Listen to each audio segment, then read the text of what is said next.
ദൈവികമായ രക്ഷയും കരുണയും നമ്മുടെ പേരിലുണ്ടായിരിക്കട്ടെ.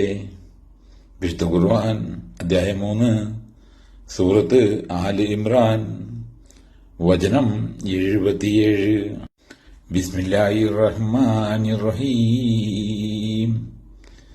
ഇന്നല്ലദീന യസ്തുറൂന ബിഅഹദില്ലാഹി വഅയ്മാനഹിം സമനൻ ഖലീലൻ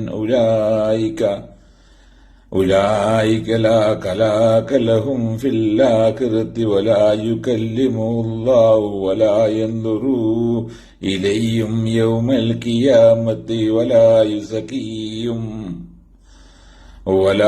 യുസക്കീഹും വലഹും അദാബുൻ അലീം. അല്ലാഹുവോടുള്ള കരാറും സ്വന്തം ശബ്ദങ്ങളും തുച്ഛവിലക്ക് വിൽക്കുന്നവരാരോ അവർക്ക് പരലോകത്തിൽ യാതൊരു ഓഹരിയുമില്ല.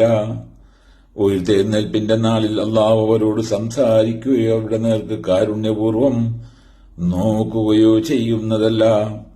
അവൻ അവർക്ക് വിശുദ്ധി നൽകുന്നതുമല്ല, അവർക്ക് വേദനയേറിയ ശിക്ഷയും ഉണ്ടായിരിക്കുന്നതുമാണ്.